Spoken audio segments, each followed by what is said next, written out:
श्री सद्गुरुदेव भगवान की जय। श्री सीताराम सरकार की जय।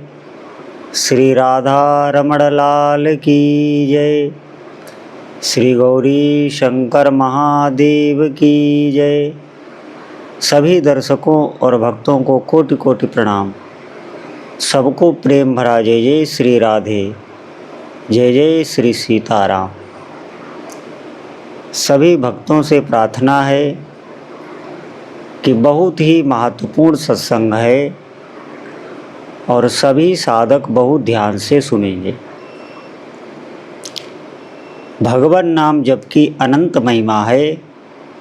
अगर हम भगवान के नाम पर विश्वास करके और हम नाम जप करने लग जाएं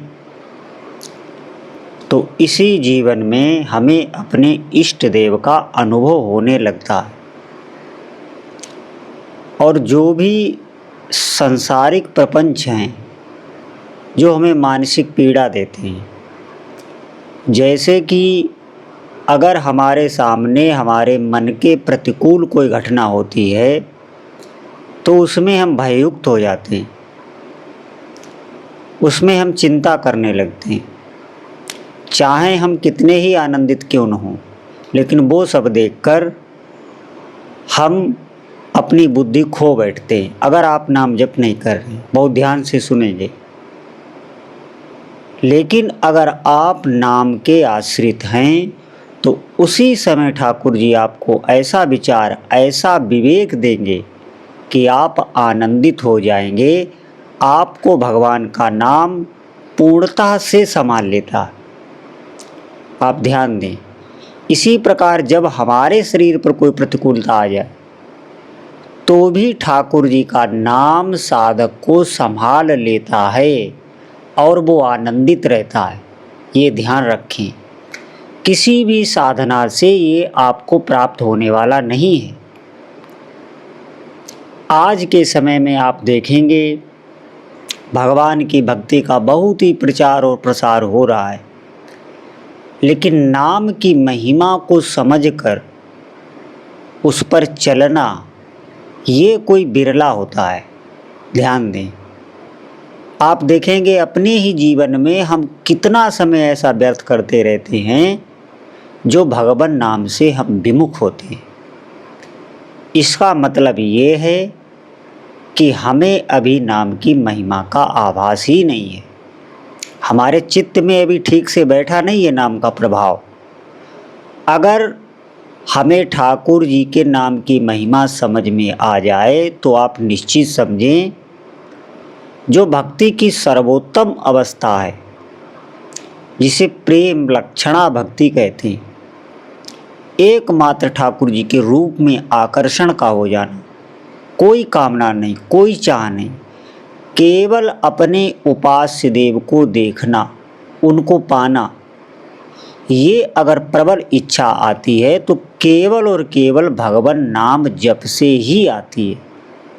और जितने अंतःकरण विषयक हमारे विकार रहते हैं, जो साधनाओं से आप उनसे मुक्त नहीं हो सकते। आप ध्यान दें, जिस समय आप कोई भी साधना कर रहे हैं, तीर्थाटन कर रहे हैं, कोई भी धार्मिक कार्य आप कर रहे हैं, आपका मन शांत रहेगा, क्योंकि भगवान के सभी ही जितने भी धार्मिक कृत्य हैं सब मंगलमय है। आपका मन शांत रहेगा। लेकिन ज्यों ही आप उससे हटेंगे और आप अपनी विचारधारा में, अपने वायुमंडल में आएंगे, आप देखेंगे आप फिर व्यथित हो जाते हैं। ये और अगर आपने नाम का आश्रय लिया है, आप निरंतर नाम रट रहे हैं, भले ही मन हमारा कहीं भी जाए, ये बात अलग है। क्योंकि प्रारंभ में ही भगवान नाम जप में हमारा मन तन में हो जाए, मन लगने लग जाए, ये तो बहुत ऊंची अवस्था है। धीरे धीरे हम नाम रटें और प्रार्थना करें प्रभु से।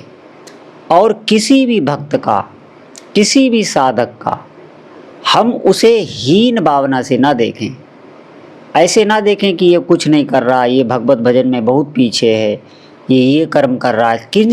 किसी के भी कर्म, गुण, दोष ये हम ना देखें। आप ध्यान दें और आप नाम जप करें। कोई भी अपराध ऐसा किसी के साथ छल कपट झूठ दंभ इन सब से आपको बचना होगा। फिर आप देखेंगे भगवान नाम जप थोड़े ही दिनों में आपके चित्त में अपना प्रभाव छोड़ने लगेगा। ये बात सत्य है। इसीलिए जो भी साधक सुन रहे हैं नाम की महिमा, हमारा जीवन सार्थक तभी होगा जब हम नाम पर विश्वास करके और नाम रटने लग जाएं। समय को अब व्यर्थ ना करें, जो भी हमारा व्यर्थ चला गया। और ये बात आपके समझ में भी आएगी। कोई भी नाम जाप साधक हो, जब वो नाम जप करने लग जाता है नियम से, तो उसका जो पूर्व में समय गया है उसको लेकर उसे बहुत हृदय में पीड़ा रहती है, पश्चाताप रहता है कि वो समय हमने व्यर्थ क्यों गवा दिया, पहले हमें क्यों नहीं पता चला भगवान नाम जप की महिमा। तो आप बहुत ही भाग्यशाली हैं जो भगवान के नाम की महिमा में सुनने को मिल रही है। हमें उसके आश्रित होकर भगवान का अधिक से अधिक नाम जप करना चाहिए। जीवन में सभी अमंगलों को नष्ट करने वाला हमारे अंतःकरण में जो विकार बने हुए हैं, जो जन्म जन्मांतर से हैं, अपनी सामर्थ्य से आप उनको दूर नहीं कर सकते, ये ध्यान रखें। कोई भी व्यक्ति हो, उसके अंदर गुण होंगे तो दोष भी होंगे। उन दोषों को आप दूर करने में सामर्थ्यवान हैं ही नहीं। केवल और केवल आप नाम का आश्रय ले लें। जैसे हम बुराइयों को पकड़े हुए हैं, ऐसे ही हम भगवान नाम जप को भी मजबूती से पकड़ लें तो आप देखेंगे आपका अंतःकरण निर्मल होने लगेगा। बुराई आपको छोड़नी नहीं पड़ेगी, छूट जाएगी। ये ध्यान रखें। बहुत सामर्थ्य भगवान के नाम में है। नाम को हम आज से ही अभी से रटने लग जाएं। तो जितने भी साधक सुन रहे हैं वो ध्यान दें। बहुत अमूल्य मणि हमारे हाथ लग गई है। भगवान नाम जप की महिमा अधिक से अधिक श्रवण करें और जप करें। इससे बढ़कर हमारे जीवन में जो भी आप नाम जप कर रहे हैं, आप समझें उससे वो क्षण, वो समय जो आपका बीत रहा है, उससे अमूल्य और कोई क्षण नहीं। भगवान से और कुछ मांगने की आवश्यकता नहीं है। जो समय हमारा नाम जप में चला जाए वही श्रेष्ठ है। इसका फल जब आपको मिलेगा आप कृतकृत्य हो जाएंगे। तो नाम जपना ना छोड़ें, अधिक से अधिक नाम जप करें। बोलो जय जय श्री सीताराम।